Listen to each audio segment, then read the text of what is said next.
Alexander Henry. एका पोराचं election झालेलं की एका दिवशी आम्ही खेळत होतो. एका दिवशी काय झालं, एकदम ढगाळ वातावरण आलेलं आणि एका दिवशी मुगा पडला असं जबरदस्ती.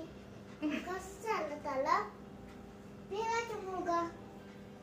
एका दिवशी कार्यक्रम झालेला तिकडं पुण्यात आणि एका दिवशी तो सायकल चालत होता.